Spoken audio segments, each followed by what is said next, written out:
Good evening, I'm Ben, and welcome to the show where you and I gather around this campfire to hear some of our fellow campers' scariest experiences. So whether you're a new or returning camper, I'm happy to have you. Tonight we're going to hear something a little different. Something that scares me more than any story I've told you thus far. For those of you who have sent a story in, you know that I offer two options. The first, I will read your story exactly as submitted. The second, I will use your story and events as an inspiration and craft a narrative specifically for you and your story. I'm sure you've noticed that the tone in many of my stories sounds the same, but that's not only because I'm narrating them. It's also because I have, for the most part, been asked to do the second option, craft stories based on the campers' submissions. But back to tonight. What terrifies me more than anything? Tonight I'm going to tell you a story that wasn't founded necessarily on any singular camper's experience or submission. Rather, I'm going to tell you a story that is grounded in my brain. A story that I have written entirely. This story does still take inspiration from real-life hauntings, but the events of this story, while entirely plausible, have not, to my knowledge, ever been personally experienced by any one specific person. This is terrifying for me because I don't share my writing with anyone, or even this podcast. In fact, very few people who know me in real life know this show exists. But for now, without further ado, do you want to hear a ghost story? My daughter and her son Ethan mean the world to me. He was just a 5-year-old barely understanding why his dad wasn't coming home anymore. And Emily was barely keeping it together after her husband's death. So when she sold her home, packed up their whole life and moved them into this creaky old rental on the edge of town, I guess I couldn't say I was shocked. Everyone copes in different ways, but I knew that she and Ethan needed my help. There was an extra bedroom, so I moved in with them, even a few days before so I could clean the place up a bit. The place was, for lack of a better word, a disaster. I couldn't even believe that it was deemed habitable by the city. But if this is what Emily thought she and Ethan needed, I wasn't going to stand in the way. I tried to breathe as much life into this old decaying building as I could, but the structure was past my CPR's abilities for resurrection. I dusted every square foot of that building, every hallway, every closet, even the attic. There were a few pieces of trash left behind, but by the time I was done with the place, it was as spotless as it could be. The decades of neglect were wiped down from the walls, and it was ready for a new family to move in. My week-long task of getting the place ready for my daughter and her son to start fresh was coming to an end. I rounded up the trash bags and left them by the front door. As I went back upstairs to turn off all the lights and make sure I didn't leave any cleaning supplies lying around, as I was shutting up the back master bedroom where Emily was going to sleep, I thought I heard someone talking downstairs. I was a little confused because I was supposed to pick Ethan up from school and meet Emily for dinner. But I thought maybe she left work early and picked him up herself. You know, just the nerves of the move. As I walked down the stairs, I immediately noticed two things. The front door was wide open, and the trash bags were gone. I guess Emily really did come over early, I thought to myself, thinking that she must have taken the trash out to the bins for me. But when I got to the bottom of the stairs, I saw the trash was thrown all over the front room. Was someone upset we had moved in? Was someone trying to make a statement? I started walking to the kitchen, to the phone, but I could hear someone inside there. They were rooting through something. More trash? What were they looking for? Instead of running out the front door and going to the police station like I should have done, I stood there for a moment catching my breath. Okay, just be assertive. Maybe catch them off guard and startle them, I said to myself. I jumped around the corner. Hey, what do you think you are? But standing there in the middle of the kitchen floor was a raccoon. But it hissed back at me, seemingly equally upset at me as I at it. I grabbed my chest to feel my heart pound as I chuckled a little bit, catching my breath. I was late picking up Ethan after chasing our new roommate out of the house and cleaning up after him. When Ethan and I finally showed up at the restaurant, Emily looked ragged, like she was expecting to have gotten a call with grave news about us. I tried to empathize. Her husband died quickly, out of the blue. That sort of scar runs deep and makes you paranoid. I could see that worry wash off her face slowly over slices of pizza. I thought this marked the moment everything in their lives would begin to turn around, but I was wrong. At first, I thought Ethan was just having a hard time adjusting to the new home. But then he found a teddy bear in his closet. A teddy bear that couldn't have been there, because I cleaned out that house myself. But I guess I could believe that perhaps I missed something. However, that's when I started to listen to Ethan play by himself in his room. And he was talking to what I assumed was his teddy bear. A lot. But that's the thing. Ethan wasn't just talking to his teddy bear. He was having conversations. Real ones. He paused, responded, reacting to things that no one else was saying. I didn't know what to do. I didn't know what to say. I didn't say anything to him. Or Emily. She was already carrying so much. A new single parent, longer shifts, her bills piling up. I wasn't going to throw any more weirdness on top of that. Besides, imaginary friends are normal, right? This went on for about a month, until one afternoon I was folding laundry, and I heard him whispering again.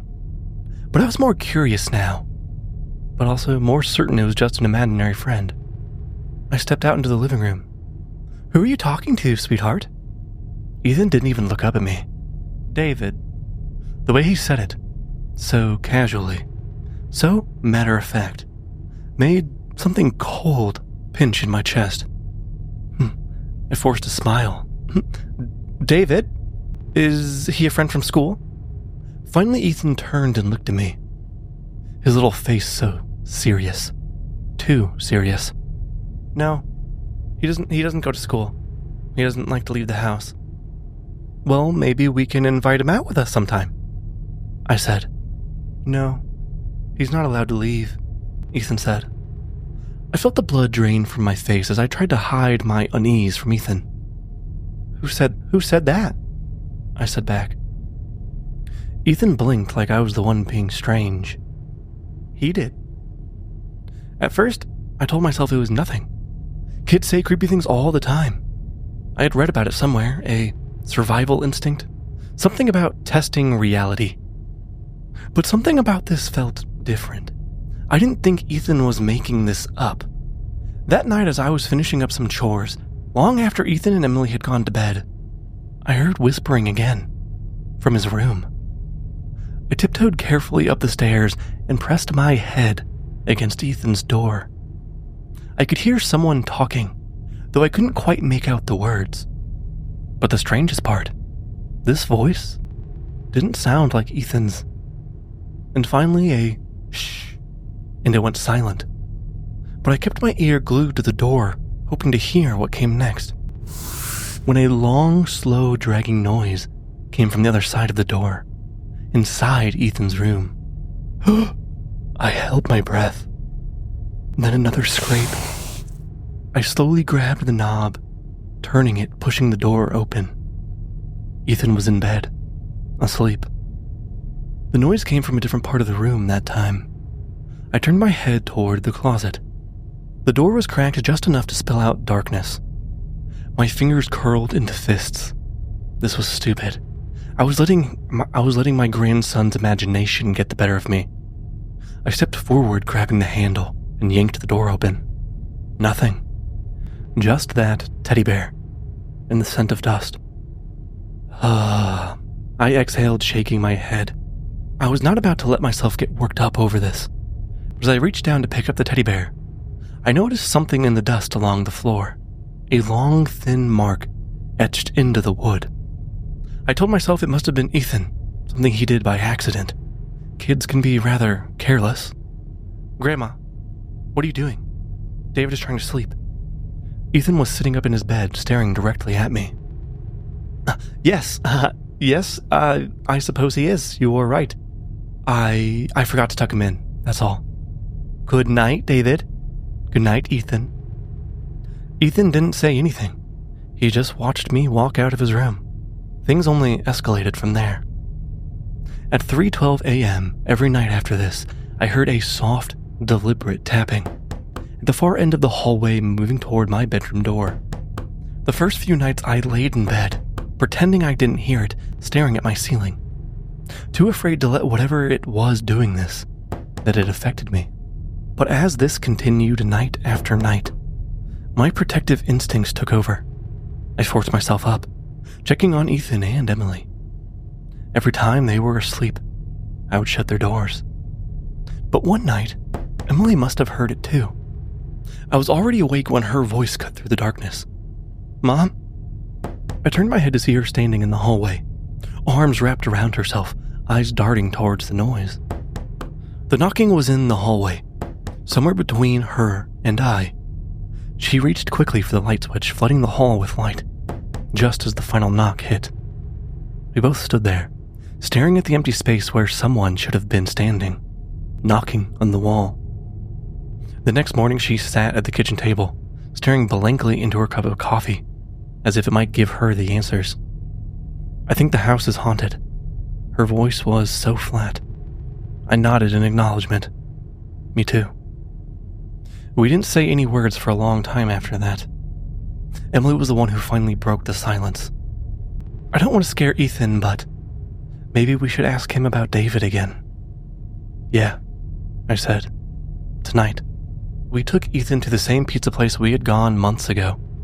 He seemed at ease to be away from the house.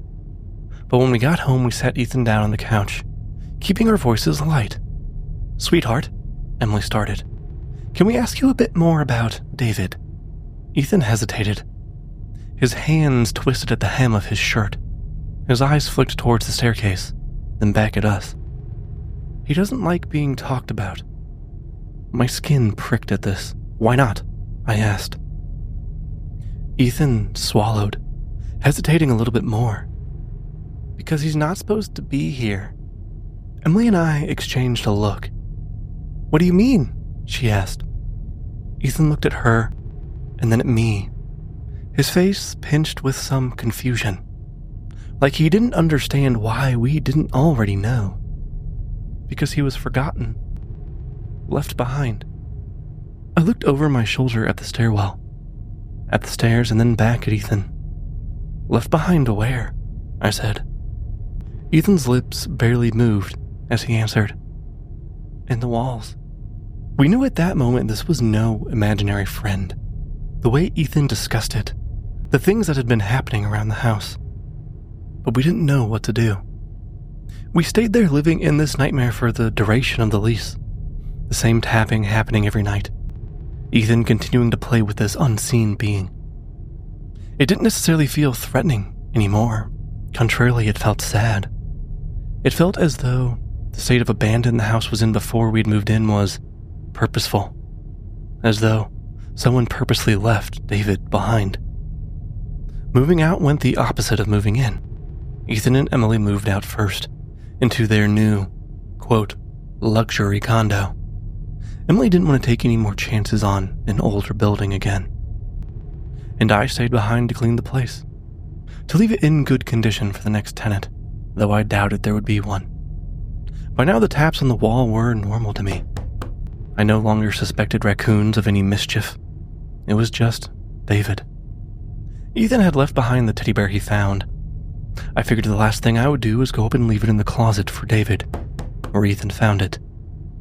I could hear the knocking from the bottom of the stairs as I walked up with the teddy bear, getting louder as I walked towards Ethan's room. As I approached the closet, just for a moment the tapping changed. It was more frantic, no longer an act of acknowledgement, but desperation. It stopped as soon as I opened the closet door. I set the teddy bear down in the middle of the closet. Then I stood there for a moment, just taking it all in.